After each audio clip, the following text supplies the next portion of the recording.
Hi friends, అందరికీ నమస్కారం. Welcome to employees pensions news. Friends, ఇప్పుడే అందిన వార్త. ఉద్యోగులకు పెన్షనర్లకు గుడ్ న్యూస్ చెప్పిన కేంద్ర ప్రభుత్వం. వివరాలు వీడియోలో తెలుసుకుందాం. వీడియోని మాత్రం ఎక్కడ స్కిప్ చేయకుండా కంప్లీట్గా చూడండి. వీడియో మీకు నచ్చినట్లయితే మన ఛానల్ని సబ్స్క్రైబ్ చేసుకోండి.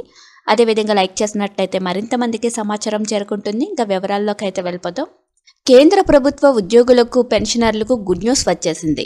ఉద్యోగుల దుస్తులు లేదా ప్రత్యేక దుస్తులు కొనుగోలు చేయడానికి ఇచ్చే భత్యం డిఆర్ఎస్ అలవెన్స్ ఇప్పుడు సంవత్సరానికి 1 కంటే ఎక్కువ సార్లు ఇచ్చేందుకు ప్రభుత్వం గ్రీన్ సిగ్నల్ ఇచ్చేసింది.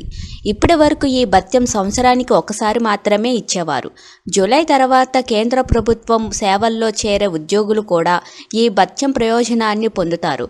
దీని అర్థం ఇప్పుడు ఈ భత్యం సంవత్సరానికి 1 కంటే ఎక్కువ సార్లు లభిస్తుంది.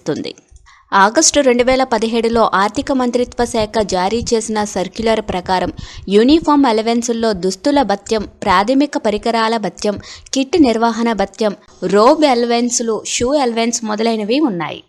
దుస్తుల భత్యం దామాషా చెల్లింపు సూత్రాన్ని ఉపయోగించి అందిస్తారు. ఉదాహరణకు, ఒక ఉద్యోగి ఒక సంవత్సరం ఆగస్టులో సర్వీస్లో చేరితే అతనికి సంవత్సరానికి 20,000 దుస్తుల భత్యం లభిస్తుందని అనుకుందాం. ఈ ఫార్ములా ప్రకారం అతను తన దుస్తుల భత్యాన్ని దామాషా ప్రతిపాదకన పొందుతాడు.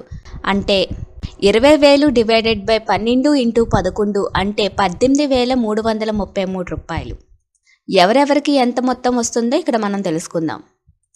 డిఫెన్స్ సర్వీసెస్, సిఏపిఎఫ్లు, railway protection force, union territory police, Indian coast guard, Indian railways station మాస్టర్లో ఆఫీసర్ ర్యాంక్ కంటే తక్కువ ఉన్న అన్ని సిబ్బందికి కూడా సంవత్సరానికి 10,000 యూనిఫామ్ అలవెన్సులు లభిస్తుంది. యూనిఫామ్ జారీ చేయబడిన దానిని క్రమం తప్పకుండా ధరించాల్సిన ఇతర కేటగిరీ ఉద్యోగులు అంటే track man, Indian railways running staff, staff car డ్రైవర్లు, నాన్ స్టాట్యుటరీ డిపార్ట్మెంటల్ క్యాంటీన్ల క్యాంటీన్ సిబ్బందికి 5,000 వరకు అర్హత ఉంటుంది.